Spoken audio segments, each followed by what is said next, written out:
He estado recibiendo sus cartas durante más de 50 años. Generalmente son amenazadoras, a veces cordiales, en ocasiones rogando para que vuelva al pequeño pueblo de Vista Clara. Recuerdo que en las primeras cartas me decía que había encontrado a la niña y describe con vívidos detalles cómo la hizo trizas. Me preocupaba que esto pudiera ser verdad hasta que un par de años después logré localizar a la niña. Descubrí con alivio que había crecido sana y salva y ahora no era más que una joven encantadora que residía en algún lugar del centro del país. Cuando le hice saber que la joven estaba bien, respondió enviando 59 páginas sobre cómo me iba a torturar hasta la muerte. Ahora, después de todos estos años, siento que debería regresar. Sería apropiado que Vista Clara fuera el lugar de mi primer y último encuentro con lo paranormal. Pero me estoy adelantando un poco. Déjenme les cuento el por qué estoy recibiendo estas cartas. Todo comenzó en el verano del 77. Me había graduado de la preparatoria y decidí irme de vacaciones por mi cuenta. El destino no fue otro que un pequeño pueblo llamado Vista Clara, que según había escuchado, tenía algunos de los paisajes naturales más hermosos del estado, especialmente los frondosos bosques que lo rodean por todos lados. Había programado una estancia de 2 semanas en un hotel de la localidad y salí esa misma mañana. El viaje en automóvil fue largo y aunque llegué al pueblo durante la noche, me tomé el tiempo para admirar el famoso letrero que se había convertido en un sitio turístico del lugar. Fue colocado como una especie de broma, pero permaneció ahí tanto tiempo que nadie podía imaginar el pueblo sin él. Se trataba de un letrero de un zoológico en el que se podían leer 3 advertencias. 1. Los animales no podrán abandonar su hábitat. 2. Los animales no lo atacarán a menos que usted los ataque primero. 3. No alimente bajo ninguna circunstancia a los animales. Habiendo satisfecho mi curiosidad, conduje al hotel y me registré. El dueño era demasiado amable y me preguntó, ya que el portero estaba enfermo en casa ese día, si podría ir a la habitación de al lado y pedirle al hombre de mantenimiento, a quien llamaban cariñosamente como el viejo Ralph, que me ayudara con mis maletas. El viejo Ralph era un hombre corpulento y grande, de cintura robusta y grandes brazos. Le pedí educadamente su ayuda y él se levantó y caminó hasta el vestíbulo para ayudarme con mis maletas de mala gana y en silencio. Dejó mis pertenencias fuera de la puerta de mi habitación y se fue sin decir ni una palabra. Cansado de mi viaje, simplemente moví mis pertenencias adentro y me fui a dormir. Pasé todo el día siguiente caminando por el pueblo. Cuando regresé por la noche al hotel conocí a la familia que se acababa de hospedar en la habitación junto a la mía. Era un matrimonio que tenía una hija de unos 7 u 8 años. Después de una charla agradable con ellos, entré en mi habitación y me dispuse a ver la televisión. Desafortunadamente, el aparato dejó de funcionar de repente y salí a buscar al viejo Ralph para que pudiera ayudarme. Lo encontré durmiendo, así que tuve que despertarlo. Visiblemente molesto, caminó hacia mi habitación, arregló la televisión dándole un par de golpes secos y salió sin decir ni una palabra.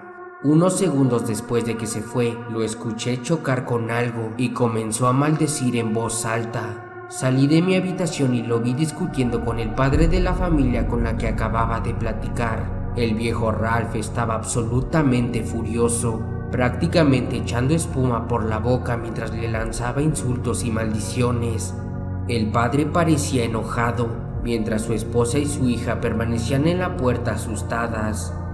Si lo quería o no, lo cierto es que el viejo Ralph no parecía tener intenciones de querer irse a los golpes, y por eso no dejó de gritar por al menos 5 minutos. El padre le exigió que se calmara, pero no lo hizo. Visiblemente cansado y molesto, le dio un puñetazo en la mandíbula al viejo Ralph, quien solo así pudo callarse, pero en su lugar esbozó una sonrisa de oreja a oreja mientras empezaba a reír como un loco.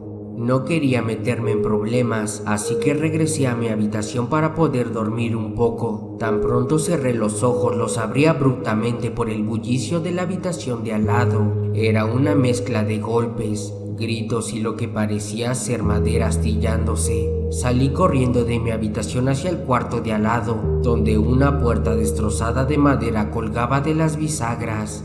Dentro de la habitación vi a una criatura enorme, marrón y cubierta de una gruesa capa de pelaje negro, mientras su esposa intentaba alejarlo a golpes con la lámpara de la habitación, cubriendo con su cuerpo a su hija, quien no dejaba de llorar detrás de ella.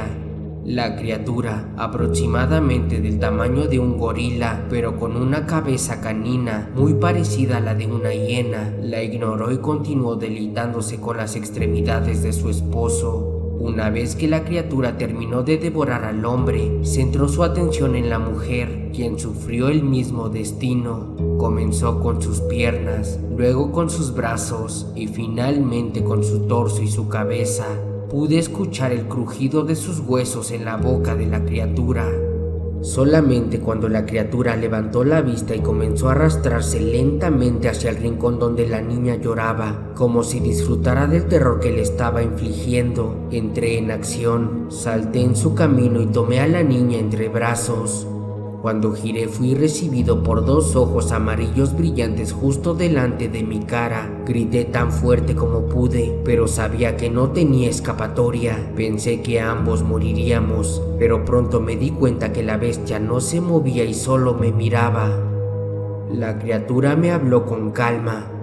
Será mejor que empieces a defenderte, o te mataré a ti y a esa niña. Vamos, seguro que puedes hacerlo. Solo soy un animal después de todo, ¿verdad? Un humano grande y fuerte como tú puede matarme. Solo toma algo pesado y aplasta mi cráneo. Golpéame. ¿Qué pasa? ¿Tienes miedo? Me quedé mudo, rezando para que hubiera alguna forma de escapar de esta horrible cosa agazapada sobre mí. ¿Sabes lo difícil que es vivir aquí?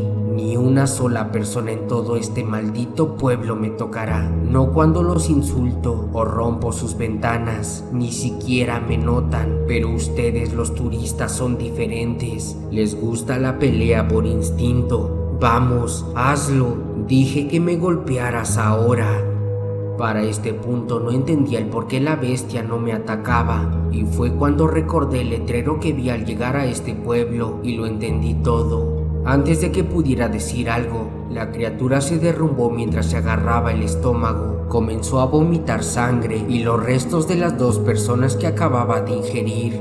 Aprovechando la oportunidad, corrí hacia afuera de la habitación con la niña en mis brazos, mientras la bestia suplicaba para que lo golpeara. Lo que ocurrió después solo llega a mi mente en forma de recuerdos fugaces. Escapé del pueblo, acudí a una estación de policía en un pueblo vecino donde dejé a la niña. Mentí diciendo que la había encontrado sola en la carretera, porque si decía la verdad, nadie me creería. Y finalmente regresé a casa sin decirle a nadie lo que había pasado. Aproximadamente una semana después llegó la primera carta. En ella, y en términos sencillos, decía que iba a cazarme y matarme y que debía intentar encontrarlo antes de que él lo hiciera. Al principio tenía miedo de que pudiera venir a buscarme, pero de ser el caso, no estaría enviando cartas. El hecho de que haya pasado el último medio siglo acosando al que se le escapó, como él me llama, demuestra que mi suposición era correcta. Al final de cuentas, los animales no pueden abandonar su hábitat.